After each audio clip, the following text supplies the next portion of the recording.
ปลุกเที่ยวสถานที่แต่ว่างบค่าลงค่าสร้างก็ยังบ่ได้มีพี่น้องเลยเนาะยังเคลียร์กันบ่ทันลงตัวอยู่เนาะเอ่อแม่ยิ่งกล้าไปให้มันแล้วนะยังเหลือลายปะคนที่เป็นคนที่ปลูกเอาทางไหนมันลงเพิ่งเอาทางไหนลงเอาทางไหนก็ได้ปะคันเอาลงทางนี้มันนั่นมันบติดปะแมนทางนี้ติดเพิ่งมันบติดแรงแต่แรง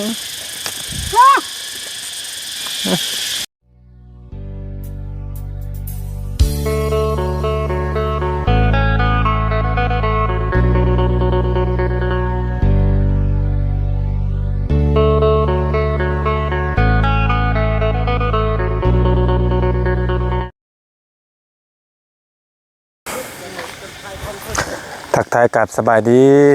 และสวัสดีพ่อแม่พี่น้องเนาะเบิร์ดกูสู่คนพี่น้องกันเนาะมาว่าสิเป็นพ่อแม่พี่น้องฝั่งไทยหรือฝั่งลาวพี่น้องเลยหรือว่าต่างประเทศเนาะก็ยินดีต้อนรับเข้าสู่ช่องของบ่ยาวซาแนลคือเก่าพี่น้องเลยเนาะ เอาพี่น้องเลยมาพ่อมาเจอกับบ่ยาวในตอนนี้พ่อแม่พี่น้องเลยเนาะทั้งบ่ยาวอยู่หมู่บ้านน้องเดิมซะพี่น้องเนาะบ้านกำปอกบอกพี่น้องเนาะทำซีเมนเนาะพอดีต่อจากคลิปที่แล้วพี่น้องเนาะกับนางคุยกับน้องเดิมเพิ่นแล้วก็บัดสิมาเบิ่งทีบางทางหม่องที่มาปลูกขึ้นปลูกซ่านบอกดีว่าได้พี่น้องเนาะพอดีย่างมากพี่น้องว่าทางบอดีอันเพิ่นออกมาก่อนเนาะบ่ยาวนั่งรถคลิปอยู่พุ่นพี่น้องเลยเอาก่อนอื่นบ่ยาวก็ต้องขอบคุณทางพ่อแม่พี่น้อง FC เบิร์ดกุสู่คนและพี่น้องเด้อเนาะที่เข้ามาติดตามนะครับชมคลิปของบ่ยาวคือเก่าคือเดิมเนาะถ้าบ่ยาวผิดบ่ผิดบ่ถูกเนาะก็ขอโทษขออภัยหลายๆและพี่น้องเด้อเนาะบ่ถูกบ่ต้องบ่จบบ่งามก็ได้เนาะแล้วไปเบิ่งที่ทางกันพี่น้องเลยคือเห็นเซลอยู่เนาะเพิ่นมาเบิ่งน้ำกันเนาะไปพี่น้องไปเบิ่งไปชมน้ำกันได้พ่อแม่พี่น้องผู้เนาะพี่น้องเลยอยู่ไกลเติบเนาะไป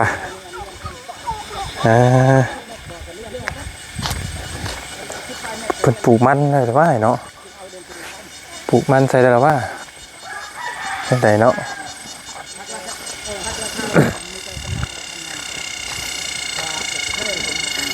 เป็นไม้อะไรเนาะ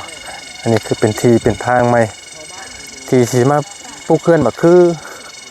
ปลูกมันใส่เบิดแต่เนาะนี่เลยเม็ดได้เนาะ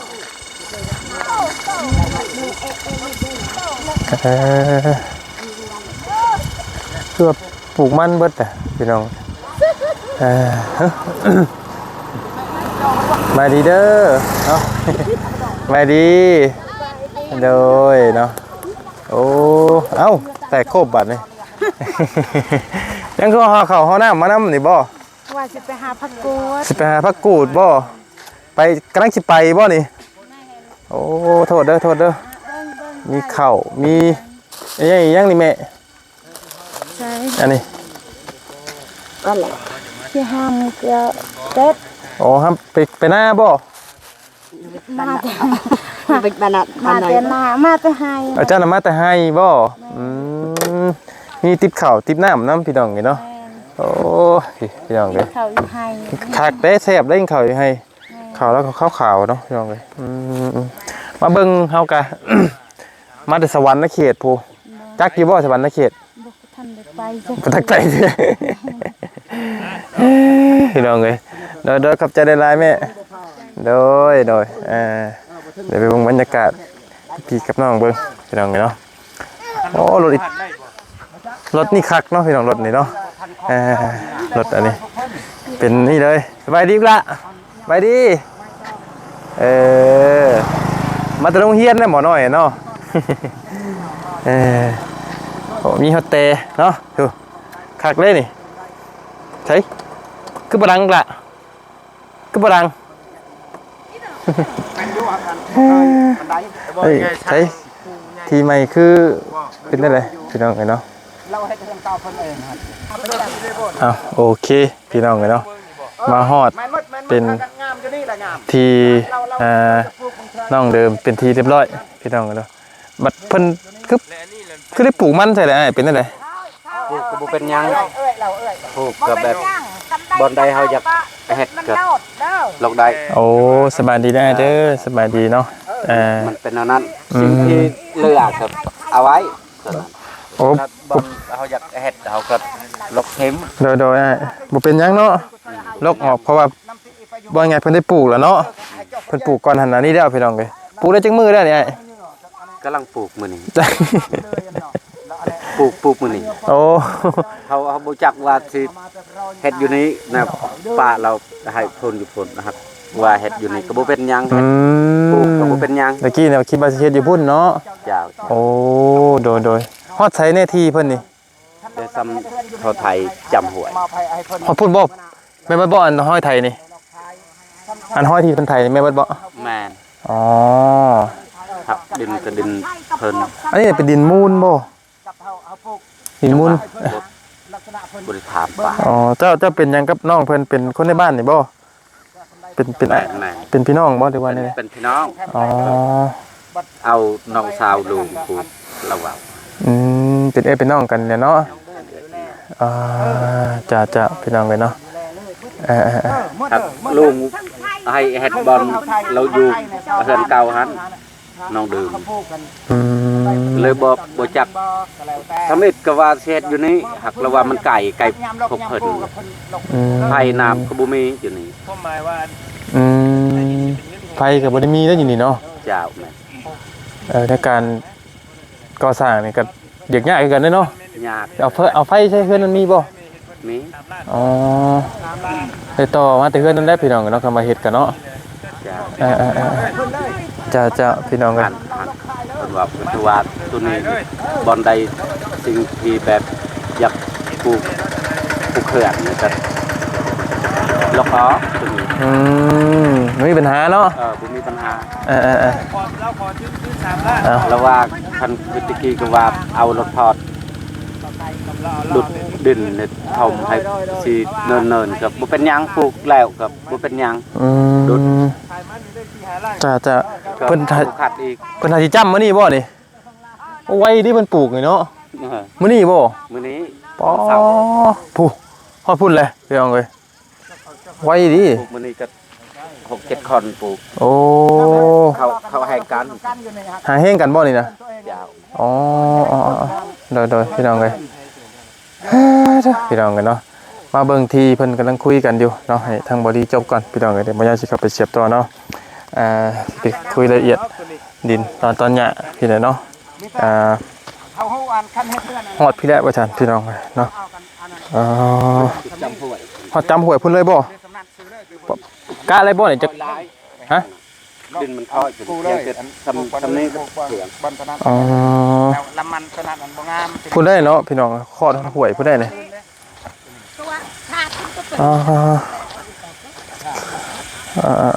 ดินเป็นแต่งามอยู่เนาะพี่น้องปลูกยังเป็นแต่งามอยู่เนาะดินดำพี่น้องเลยเนาะดินดำแต่งามอยู่พี่โอ้มาเป็น40-50พุ่นจักพี่น้องเลยเนาะขี้ดินเลย50-60 เมตรพุ่นจักกันเลยวัน50-60พุ่นได้เนาะพี่หอดพี่ปุ๊พี่น้องเลยหอดปุ๊โอ้ปุ๊ไกลเติบอยู่เนาะดึงเล่าเพิ่นกับบ่ยาวสิบ่ขอเว้าหลายพี่น้องกันเนาะก็มันผิดมันเพี้ยนบ่แม่นหยังดอกพี่น้องเอ้ยยันผิดยันเพี้ยนคือทีแรกเพิ่นว่าคือสิปลุกอยู่พุ่นเนาะแล้วก็คือเอาไปมาแล้วคือได้มาปลุกอยู่พี่นะพี่น้องเอ้ยบ่ยาวก็จะบ่ขอเจาะจิ้มหลายเนาะเดี๋ยวสิผิดพลาดเทคนิคทางข้อมูลที่บ่ยาวเลยมาเดี๋ยวมันสิผิดเพี้ยนไปเนาะก็ขอโทษขออภัยหลายถ้าว่าบ่ยาวผิดบ่ผิดบ่ถูกเนาะไปเดี๋ยวไปทักทายสบายดีทางน้องเดิมก่อนเล็กๆน้อยๆพี่น้องกันเนาะสมมุติว่าขายมันเบิดนี่มันสิได้จักล้าน จ้าไปไปพี่น้องกันเนาะในระหว่างที่ทางบ่ยาวหรือว่าทางบดีมาสัมภาษณ์ทางน้องเดิมเนาะตอนนี้ก็เป็นเป็นน้องเพื่อนเนาะอันสบายดีเด้อทางได้เนาะสบายดีเนาะอันนี้น้องเดิมว่า อ้ายบ่พี่อ้ายบ่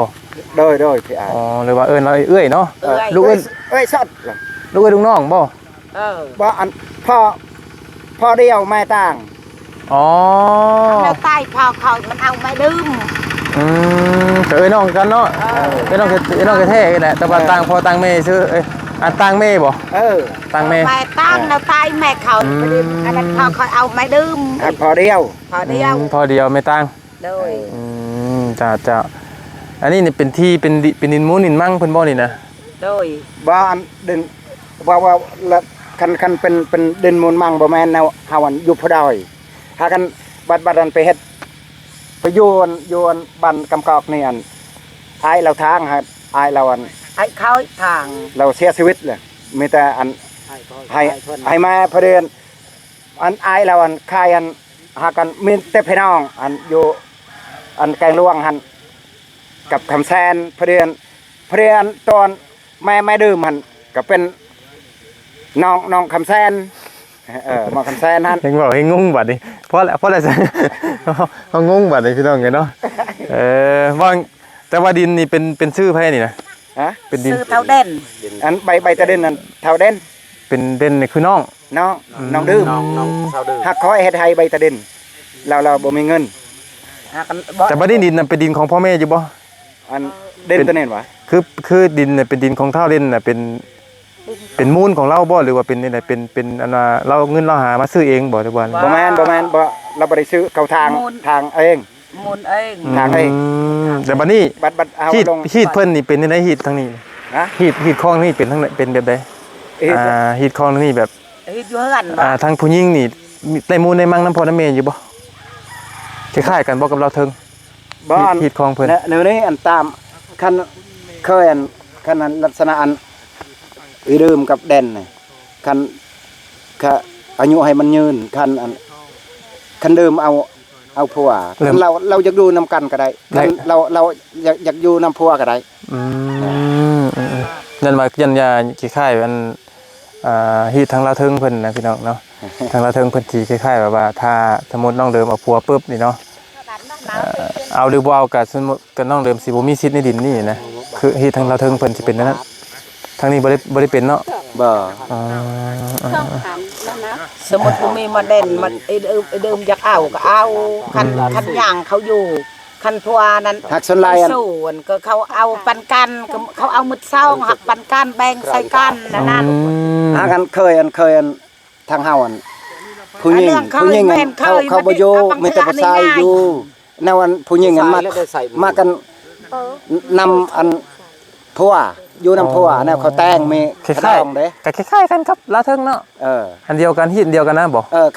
คันสมมุติอันเขาติดอันพวกกัน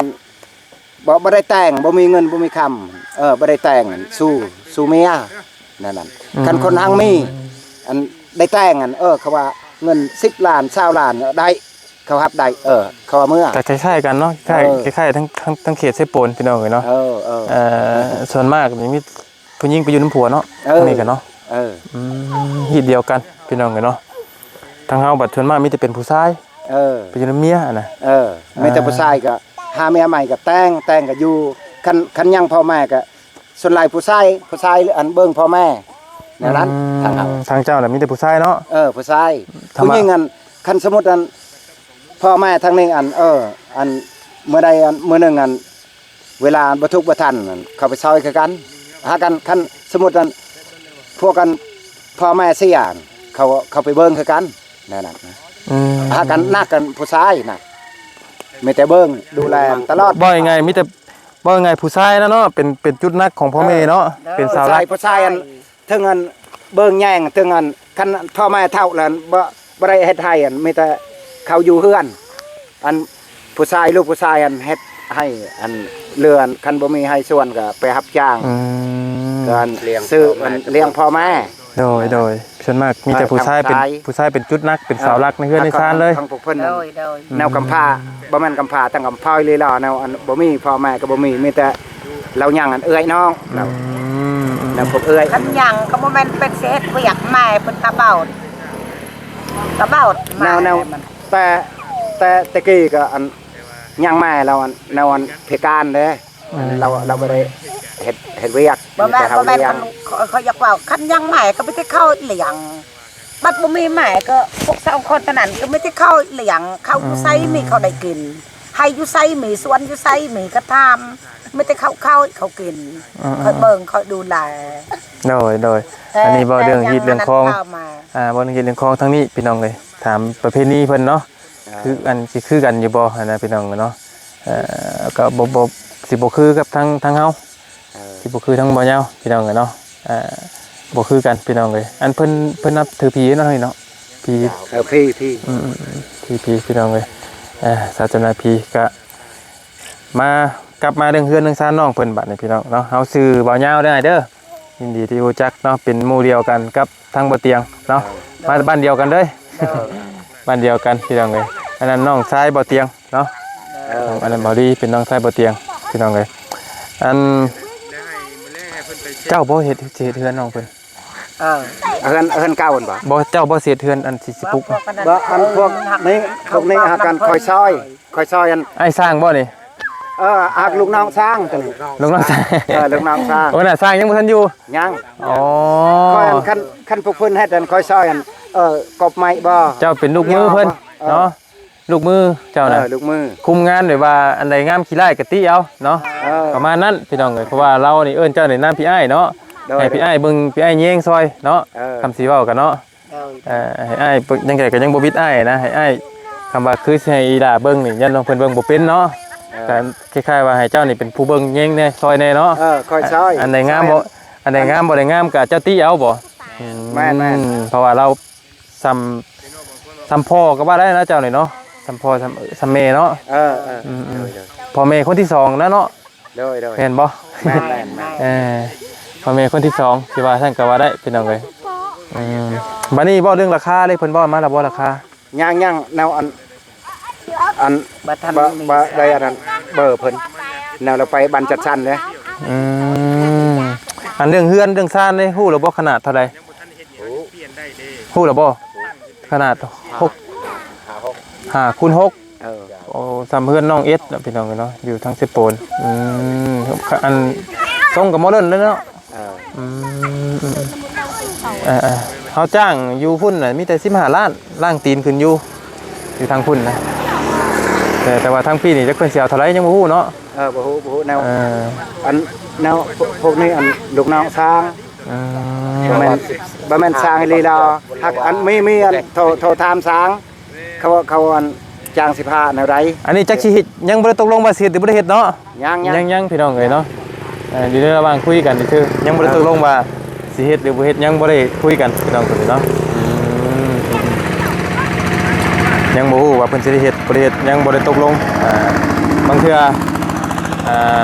เฮาว่า15 ล้านนี่เนาะเพิ่นโอ้ยมันถูกโพดเพิ่นก็เฮ็ด20 ล้านก็มีเนาะเพิ่นอาจสิมีแบบซี่ก็ได้พี่น้องอาจจะได้เปลี่ยนแปลงเนาะหรือว่าเพิ่นอาจจะเฮ็ดติดซอยจาก15ลดลงว่า14ก็มีพี่น้องเอ้ยเนาะบ่ได้ตัวนี้ก็แล้วแต่บางเทื่อก็มีเป็นอย่างติดเกมในเบิดพี่น้องเลยเอาถือว่าดีเนาะดีแล้วล่ะมื้อนี้ก็มาเบิ่งที่เมืองทางอันปลูกตลอดบ่อ้ายนี่อันที่เมืองนี้น่ะ บ่มีแต่2ปีตัวนี้ ไร่ ปีใกล้กับปีนี้ อ๋อไร่เท่าไหร่นี่นะ ได้อันปีนี้อันแนวมันบ่มีราคาบ่ได้นะมีแต่ 3 ล้าน 3 ล้าน เบิดนี่ ได้ไปหันก็ยังบ่ แนวมีแต่เฮาขี้คานตากมีแต่อันไปอันนั้นไปขายดิบเลย ขายที่บ่ใหญ่เลย โล800 ป๊าดโถ โล800บ่ได้บ่คุ้มเนาะ จัก จักในเฮาสิมาเสียหญ้าเสียมันอีกพี่น้อง ตากกัน พี่น้องเบิดนี่3 ล้านแล้วว่ะพี่น้องเอ้ยเฮ็ด คันเฮาตากกันได้ประมาณ4 ล้าน5 ล้านได้หักขายดิบเลย พี่น้องเนาะเอาขมุกกับแจ้หลายๆได้เด้อโดยยินดีที่ฮู้จักพี่น้องเนาะ อยู่ดีไม่แห้งตลอดปลอดภัย โดยอยู่ดีมีแห้งอยู่พี่ ทำทางก็ให้อยู่ตลอดปลอดภัย โดยอยู่ดีมีแห้งอยู่พี่ภาษาไอ้เพิ่นว่าได้ได ฮะ ว่าได้ได พี่ภาษา อยู่ดีมีแห้งน่ะ อยู่ดีไม่แห้งก็อยู่ดีไม่แห้งความเฮาบ่ แม่น ความเฮาอันขึ้นมาไอ้ว่าตักปรางไอ้ว่าจันให้อันสมมุติเฮาจะไปตะแตงให้อันเฮาตะแตงอยู่ดีไม่แห้งแนวนั้น บ่ให้เจ็บบ่ให้เป็นอันบ่ให้ปรากฏการณ์ลดลาง โดย บ่ได้เอามาตาเจ็บ เอาโดยป้าสายเลยดีมีแห้งเขาจะทางเขามาขับใจโอกาสหน้าเจอกันไหมพี่น้องกันเนาะโอเคพี่น้องกันเนาะ ไงงั้นเอานุ่งให้ โดย ให้ตลอด ไป ตามทางก็ไปอัน สาธุเนาะโดย ไปทางให้ซื้อเฮาบ้านบันไดอยู่ก็ให้เฮา โดย เราลงทุนเป็นทั้งเบิดอีก3ล้าน เอาโอเคพี่น้องกันเนาะน้องเพิ่นมากลมันออกพี่น้องเลยเพราะว่าเพิ่นบายดีเด้อบ่าวนุ่งเด้อโดยเนาะเถอะพี่น้อง ด้วยต่อเนาะ โดย เดินเลย ถึงเลยพี่น้องเลยก้นออกพี่น้องเลยเนาะก้นกับปูนี่ก้นนึกไวกว่าเนาะเห็นปะก้นนี่บ่ได้ไวป่านนี้ได้เนาะไอ้อันปูนี่บ่ได้ไวได้เนาะไวดีล่ะเอามาเป็นยังได้แหละมันปลูกมือเศร้านี่บ่สบายดีนี่ไปกันนะเขาจ้ะโอเคเนาะเพิ่นสรุปแล้วจะสิได้มาปลูกเกินอยู่นี่บ่เนาะ แม่น ก็ต้องมาปลูกอยู่นี่แล้วเนาะทางใส่กลนออกพี่น้องเลยเนาะกลนออกในช่วงไหนนี่ ฮะ เอาออกช่วงไหน เด้อบ่ค่อยใส่ เอาออกฮอดใส่มันนี่เอาออกฮอดใส่ เอาออกไปปลูกเด้อหั่น ออกประมาณไหนเอาออกประมาณไหน บ่จัก ออกเบิดได้เนาะออกเบิดได้บ่อันที่ว่าเพิ่นยังบ่ได้ไถนะแม่นบ่ดินครับ ดินเขา ตัวนั้นบ่แม่นบ่ตัวเพิ่นกันได บ่แม่น อ๋อกลได้เนาะเพิ่นจะเอากลมันออกพี่น้องเลยเนาะน้องเพิ่นเตรียมกลมันออกปลุกที่สถานที่แต่ว่างบค่าลงค่าสร้างก็ยังบ่ได้มีพี่น้องเลยเนาะยังเคลียร์กันบ่ทันลงตัวอยู่เนาะ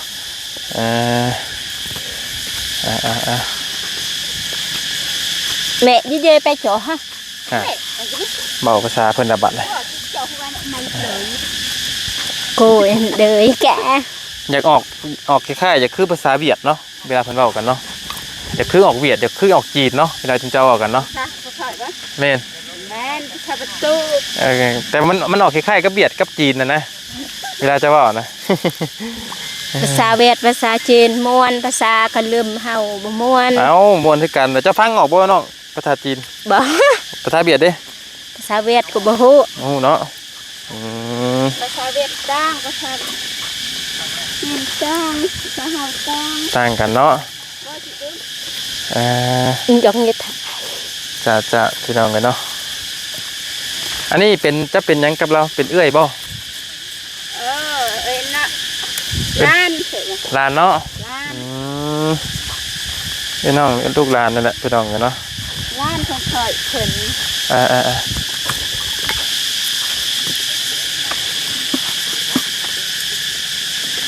ก็เนี่ย หันละเนาะ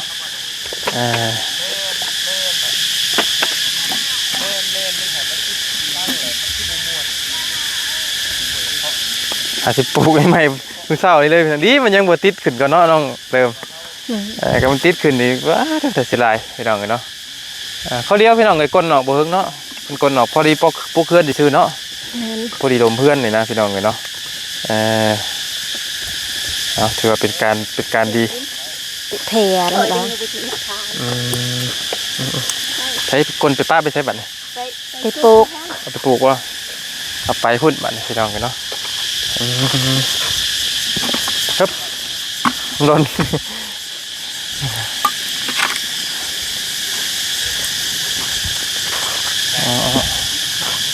ยังปลูกบ่ทันแล้วบ่น้อง แม่น กล้าไปให้มันแล้วบ่มื้อนี้ บ่จักคือกัน บ่จักคือกัน กล้าไปให้มันแล้วนะยังเหลือหลายบ่เพิ่นสิเป็นคนที่ปลูก บ่ฮู้ มันไถบ่ได้เนาะมันเป็นขี้หินเนาะ แม่น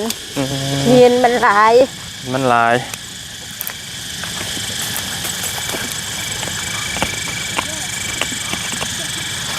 อ้ยเดือนเดียวนึงเพิ่นปลูกที่แล้วเลยเนาะโอ้เดี๋ยวบ่ลาย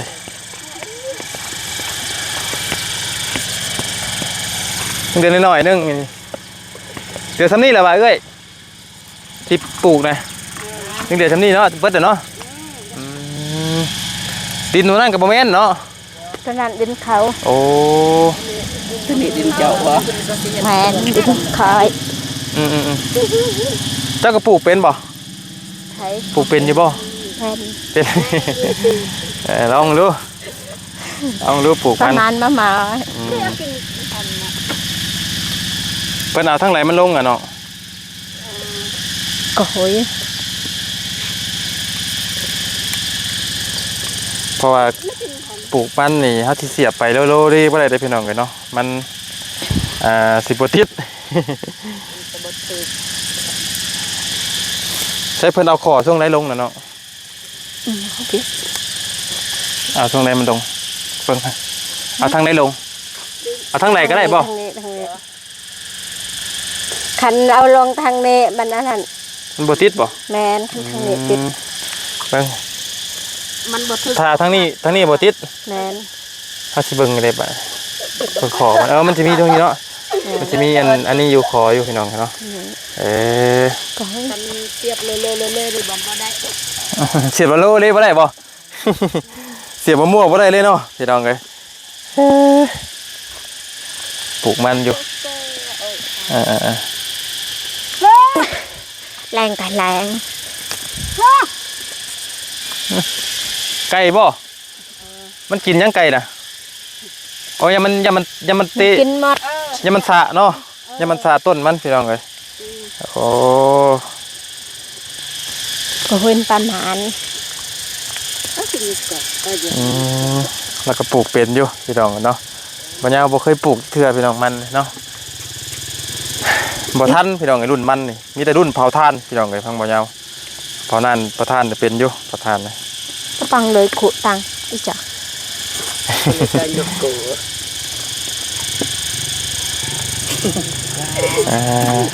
คอยบอกภาษาลาวบ่คอยเป็น โอ้ไล่แล้วน้องชำนี้ไล่แล้วเนาะไอ้พ่อเข้าใจอยู่เนาะไล่อยู่ถ้าไอ้นี่แฮงไอ้แฮงเบ้าภาษาเจ้าบ่ได้เลยตัว ไอ้ไล่แต่อันจ้ายังก็จะเน็บบ่ จะเด็บ จะเล็บจะเล็บผู้ จะเด็บจะโดย จะเล็บจะโรย ภาษาเฮา จะโรยก็ได้บ่น้อง จะโดยภาษาเขา ภาษาเราเทิงเผาส้นเผาตี เขา ส้นเผาตีส้นเผาปลาดู แรงนกปอก เต้าชิแล้วแหละพี่น้องกันเนาะข้อเดียวนึงพี่น้องปลูกไว้อยู่พี่น้องเรากัน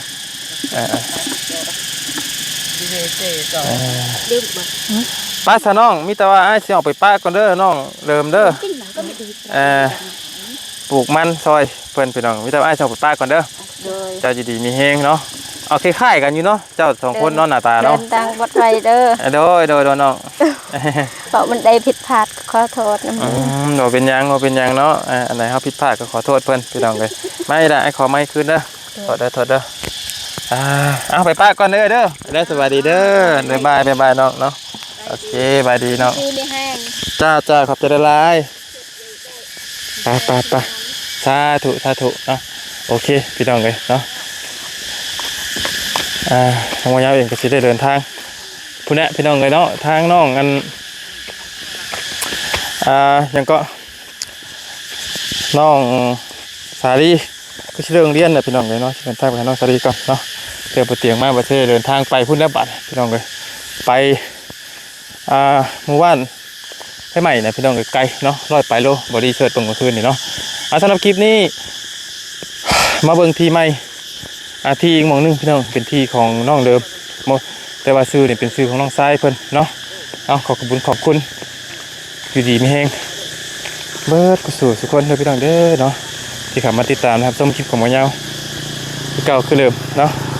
ผิดพลาดประการใดกราบขอโทษและขออภัยหลายเนาะอยู่ดีไม่แห้งเบิร์ดทุกท่านเนาะไปแล้วพี่น้องเลยฝากเซิร์ฟก็ไลค์และกดแชร์แล้วพี่น้องเด้อไปแล้วสบายดี